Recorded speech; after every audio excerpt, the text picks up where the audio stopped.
ใส่พากันกินยังแท้คือหอมแท้อันนี้โดยสบายดีเด้อมากระแตบตำเมียง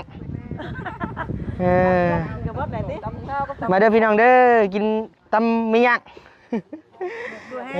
มาช่วยแง่หรือว่ามากระแตบบ้านโคกเอิ้นนี่มากระแตบบ้านเจ้าเอิ้นหมากงั้งถั่วแง่บ้านโคกเอิ้นผักแตบเฮากะฮู้กับทางอ้ายเพิ่นมากระแตบมาแบบนี้ก็บ่อยากมาปานใดพี่น้องเอ้ยแนมมาลิ้นมาหัวก็อยากมาอยู่เป็นครั้งแรกของบ่นิวเลยแหละสิได้มานี่แหละพี่น้องเอ้ยพี่น้องเอ้ยและได้มากุ้งไก่และมาอบอุ่นกันพี่น้องเอ้ยสบายดีเด้อแม่เด้อเด้อมากระแตบมาช่วยแห่มากระแตบแล้วเนาะ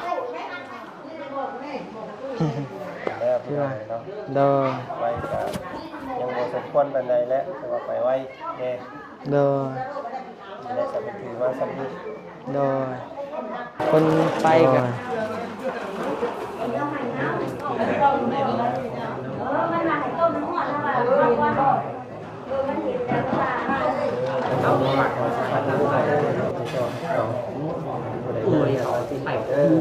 หัวเนี่ยในทางน้ำพอของเราเนาะน้องจงสำเร็จหน้าที่การงานเนาะไปใส่มาใส่มิตรคนหักคนแพงกันหน่อยซอยกันย้ำนี่แหละเลยนะบ่ยาวยังบ่ได้เมื่อเลยมาพร้อมบ่นิวตะเวนพวกอยู่ซอยเวียกซอยงานกันพี่น้องเลยทางบ่นิวกับเมื่อนี่แหละเมื่อเอาน้ำเอาในแล้วก็เอาเครื่องกินทานพี่น้องเนาะ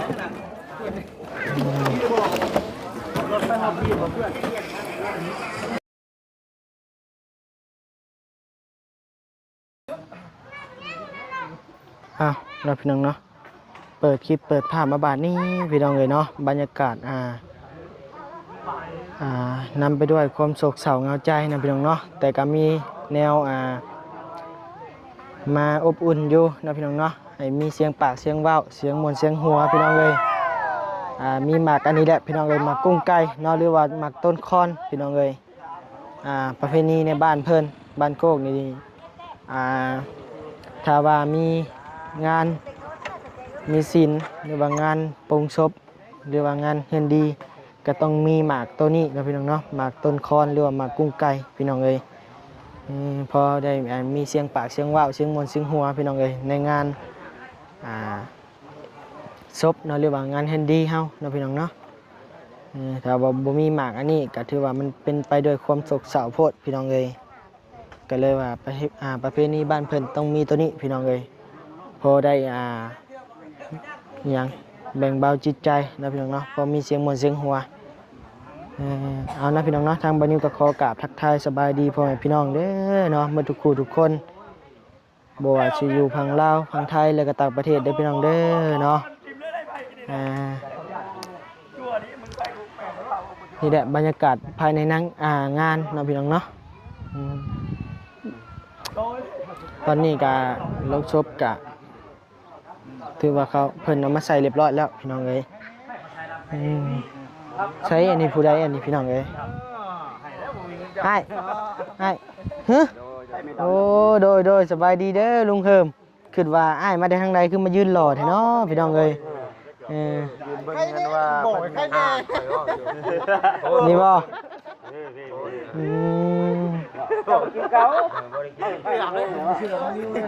โดย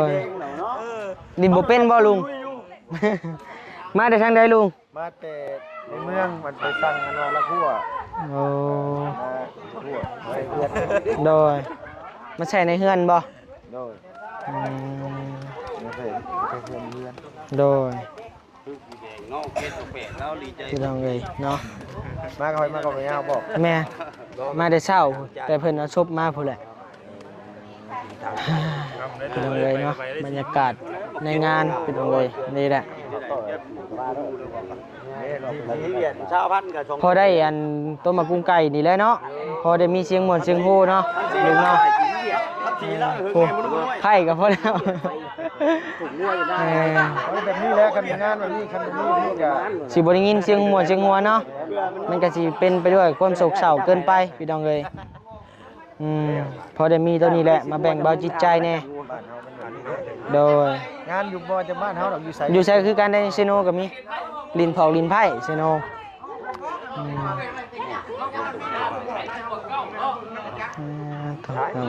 อย่าว่านะถามแม่ขมิ้นใส่ใจให้บ้านนี่ เอาเดี๋ยวลุงเดี๋ยวเขายังไปเบิ่งบรรยากาศงานก่อนโดย ขอเลยเด้อ ใช่สบายดีเด้อสาวไลใช่ได้เงินเฮงบ่ เงินกระเป๋าตัวเองได้เงินคืน เออเดี๋ยว ลูกก่อนบัดนี้ ไปหาลูกหรือบ่สิมาใหม่บ่มื้อแรง ตั้งเบิ่งก่อน อุ้ยรถเจ้าเนาะสาวไลเนาะนอนจนรุดมันเลยผู้ ข่อยตั้งเขาออกได้ เครื่องออก ข่อยตั้งเขาออกเพราะว่าข่อยซื้อแล้วบ่ได้ข่อยใส่นี่เด้ เออโดยมันดังบ่ แม่มันจะลองเฮ็ด โดยเอาเดินทางปลอดภัย ทำเมื่อจะเมื่อ แม่นคำมื้อแลเมื่ออาบน้ำแหละสิมาใหม่ มันอยู่กับหมู่กันแล้วเนาะ แม่นอบอุ่นกันโตโอ้ยายนี่จนเต้นพี่น้องเอ้ย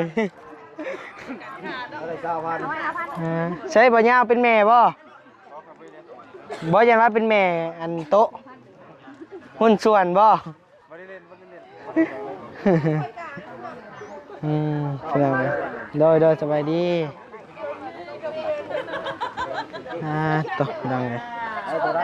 ข้าวปลาบ่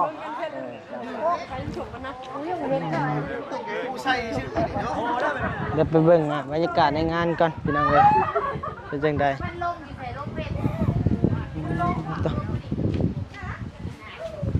อันนี้คืออันครัวพี่น้องเอ้ยเฮ็ดอยู่เฮ็ดกินเนาะต่อทางทีมงานให้เพิ่นกำลังต่อไผ่อยู่ ต่อ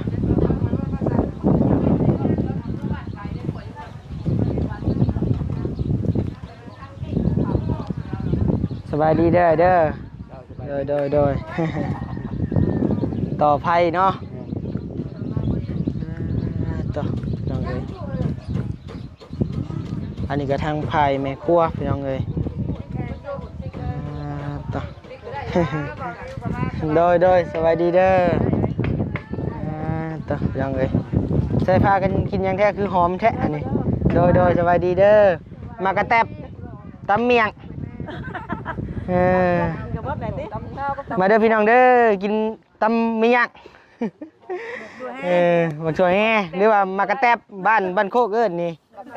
มากระแตบ บ้านเจ้าเอิ้นหมากงาง ถั่วแง่บ้านคงเอิ้นสักแต่ เฮากะฮู้กับทางอ้ายเพิ่นมากระแตบเพิ่นเอิ้นว่า เพิ่นเอิ้นที่แรกนะฮู้อยู่บ่ อันนี้ได้ เพิ่นเอิ้นหมากแต้มแต่ที่แรกนะ โดยว่าได้ เดี๋ยวก็เว้าหยอกกันบ่เพิ่นคำเพิ่นว่าเฮ้ยกินหมากกระแต้มไอ้บิดน่ะเจ้าฮู้อยู่บ่ ชื่อเรื่องของไผกินมา บ่ได้ ฮู้ยังเข้ามา ฮู้กับเขาอ้ายเพิ่นเฮาก็ได้นี่แหละพี่น้องเอ้ยเนาะ มาแต่เช้าคุณบ่ แม่นมาสิเอาศพมาพุ่นแหละนำก้นกันมา แผนกแม่ครัวพี่น้องเอ้ยทางนี้เนาะ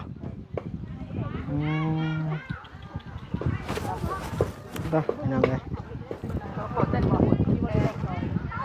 บรรยากาศก็ได้พี่น้องเอ้ยเนาะบัดนี้ก็มาครั้งแรกได้พี่น้องเอ้ยเนาะเพื่อนเบาบุญหรือว่านาเบาจันเนาะพี่น้องเนาะทั้งพ่อเพิ่นและสร้างชาพี่น้องเอ้ยก็ถือว่ากว้างสวัสดิ์เสวยอยู่พี่น้องเอ้ยเนาะแต่บัดนี้มาในมื้อนี้ก็โอ้ยพี่น้องเอ้ยเนาะมาแบบนี้ก็บ่อยากมาปานใดเนาะพี่น้องเนาะมามื้อนี้ก็เป็นมื้อทางใดเพิ่นสูญเสียพ่อที่เป็นที่ฮักเนาะพี่น้องเนาะ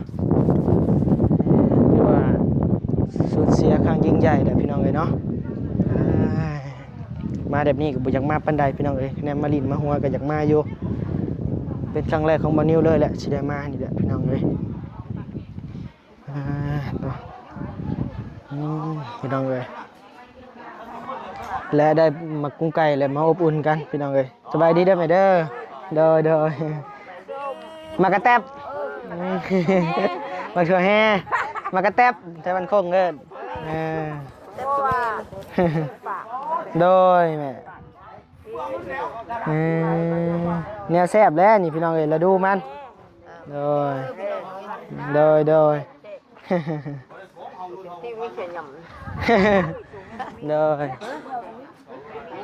หมากสลีสลอยอันนี้มาขึ้นไปเบิ่งทางบาจันก่อนเนาะวันนี้ยังบ่ได้เห็นตอนเพิ่นใส่เหียบใส่โลงพี่น้อง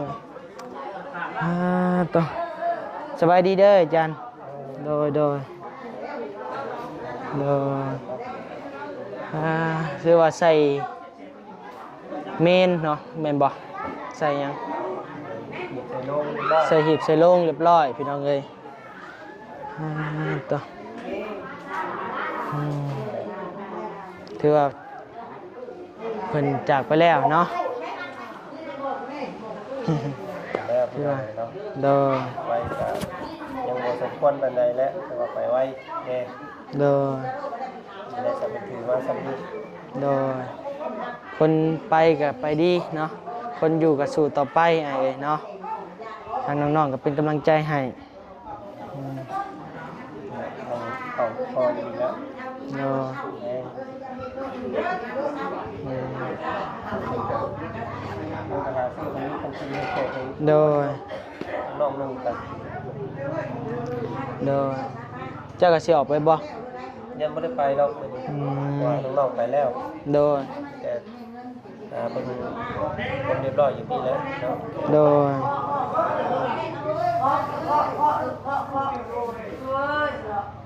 พี่น้องเลยเนาะนี่แหละทางพ่อบ่จันพี่น้องเลยเอาโอเคไอ้เฮ็ดเวียกซะเนาะโดย ขอบใจน้องหลายที่มาเบิ่งแย่งน้ำ โด เด้อย โดยเรื่องเลยเนาะทางง่ายเพิ่นก็ยังเฮ็ดเวียกอยู่บ่ดีก็ยังบ่อยากกวนเพิ่นหลายเนาะ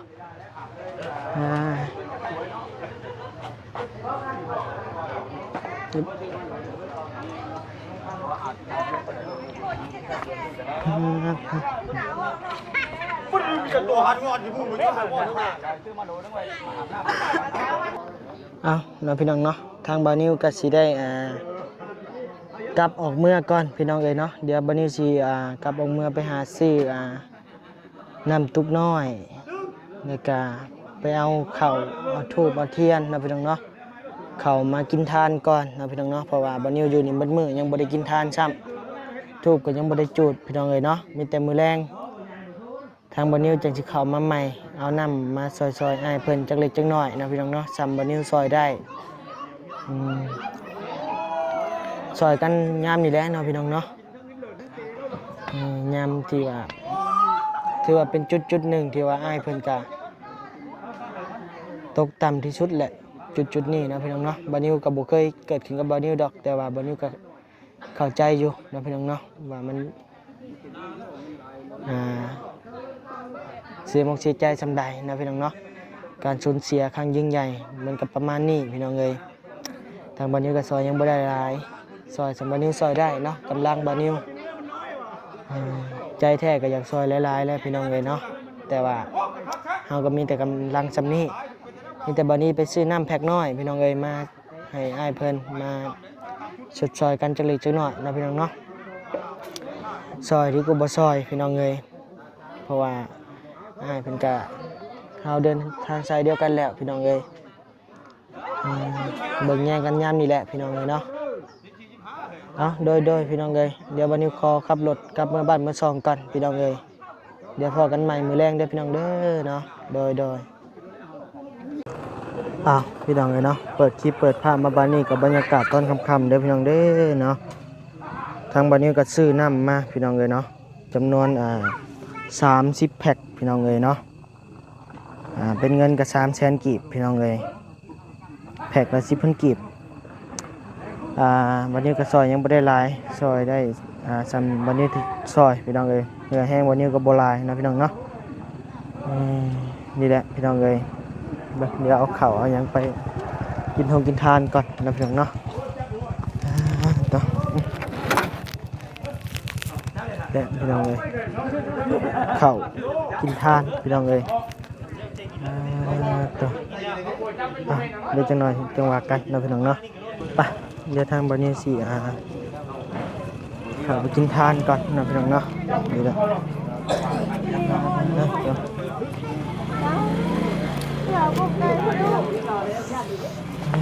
ตัวหน่อยเลยมาฮอดตอนค่ำนะจังเนาะ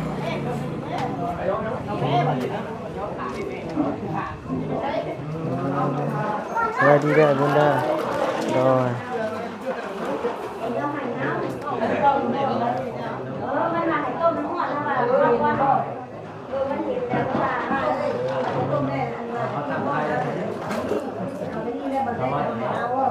ใช้กินทานอยู่ใช่ไหม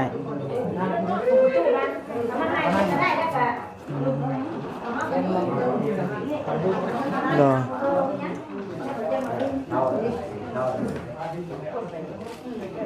สบายดีเด้อบนเด้อ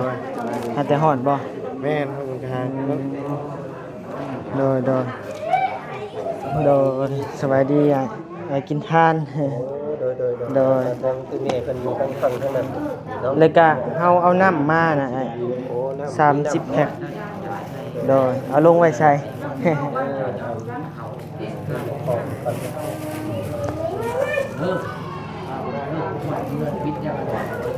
ทางออเดอร์ทางน้อง นิว น้องนิ้วเป็นมาบ่งกินทานน้ำมีน้ำจะแพ็กกว่าเนาะ 30โดย น้ำ30แพ็กก็เป่าแล้วก็มี30,000เด้อออเดอร์เนาะให้จอง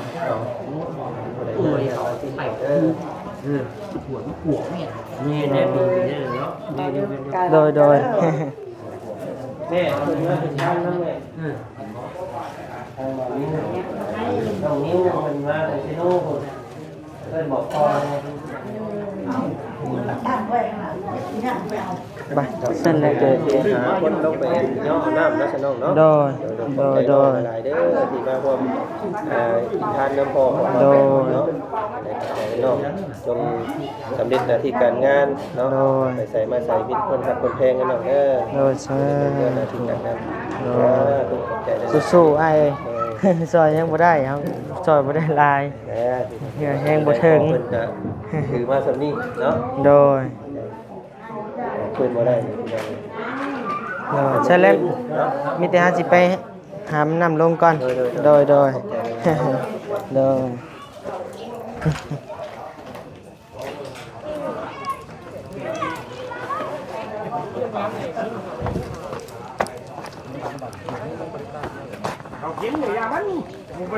อันน่ะไอ้บุญเฮาเอาน้ำมาน่ะลงใส่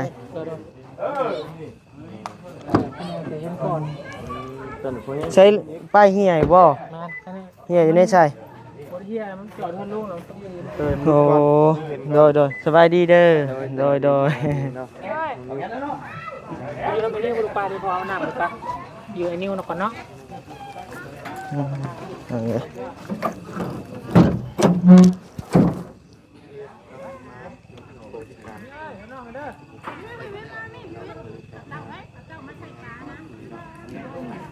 นี่ว่าถอยรถไปบ่ไอ้ถอยรถไปบ่ เพราะอะไรเดียวตรงนี้เนาะ เนาะแล้วมีคนอีกบ่ รถอารมณ์ออกก็ได้เนาะ มันจังใกล้เนี่ยจังเลย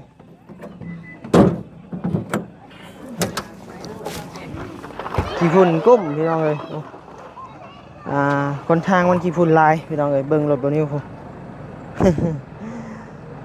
ทั้งขี้ฝุ่นทั้งขี้ต้มพี่น้องเลยอย่ามาเดี๋ยวล้างใหม่นะพี่น้องเนาะโดยเดี๋ยวทางบรรยุถอยรถก่อนพี่น้องเลยเอาน้ำไปกันนะก่อนโดยพี่น้องเลยคนน้ำคนในพี่น้องเลยซอยกันย้ำนี่แหละพี่น้องเลยนะบ่ยาวยังบ่ได้เมื่อเลยมาพร้อมบรรยุตะเว้นพวกอยู่ซอยเวียกซอยงานกันพี่น้องเลยทางวันนี้กับเมื่อนี่แหละเมื่อเอาน้ำเอาในเลยก็เอาเครื่องกินทานพี่น้องเนาะ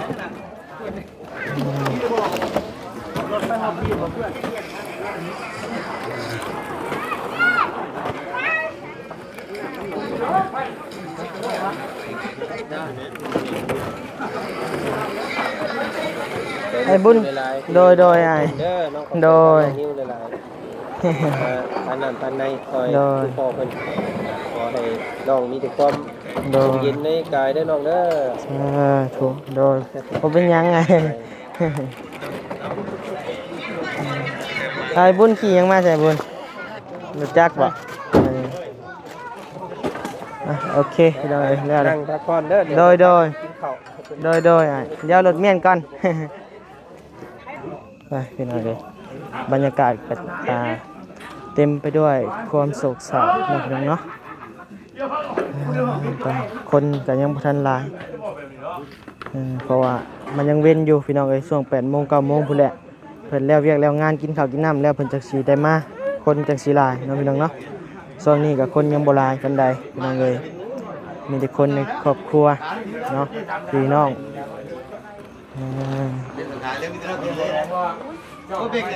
พี่น้องเอ้ย ตามข่าวก็กินเนาะ เล่นกินอีกแกงบ่ได้มีไปไม่บอกเลย ไปพี่น้องเอ้ยโอ้ยกล้องก็บ่อยากงามปานใดเด้อพี่น้องเอ้ยเนาะอยากเหลี่ยมๆแน่เพราะว่ากล้องบ่นิ้วมันแตกพี่น้องเอ้ยเล่นกล้องแตกแล้วพี่น้องเอ้ยเนาะภาพบ่งามก็ขอโทษขออภัยนำหลายๆพี่น้องเอ้ยเนาะมากไม่ครัวแผนกไม่ครัวพี่น้องเอ้ยเจ้าเสียมันก็นอนมันนั่งจักซบสิเพิ่นก็เห็นเรื่องลำใบนั่นเพิ่นเนาะเถียงเลยบ่ใช่เคยหน้ามือเถียงกับบ่มีติเจ้าอินไปใช่ค่ะมันให้กองก้นมีสองแล้วแตกกันเดียวนะไม่เถียงกันกับติน้ำเพื่อนกันคือกันนี่ก็เฉพาะแต่พอใส่พี่น้องเอ้ย ก้อยเบิดแดงบ่มีหยังหลายนะพี่น้องเนาะบรรยากาศก็ดีละ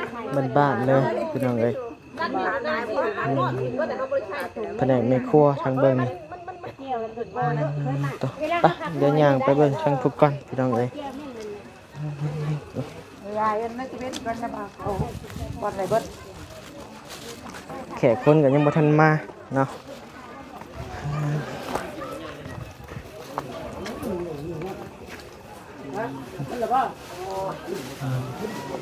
สวัสดีเด้อ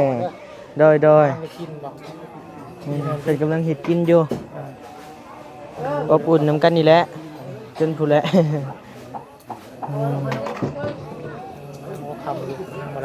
โดยยังหัวแรงอยู่เดี๋ยวจังหน่อยค่ำๆผู้แหละแขกคนเพิ่นจักสิมาพี่น้องเอ้ยเขาจะมากับบ่ยาวบ่แม่น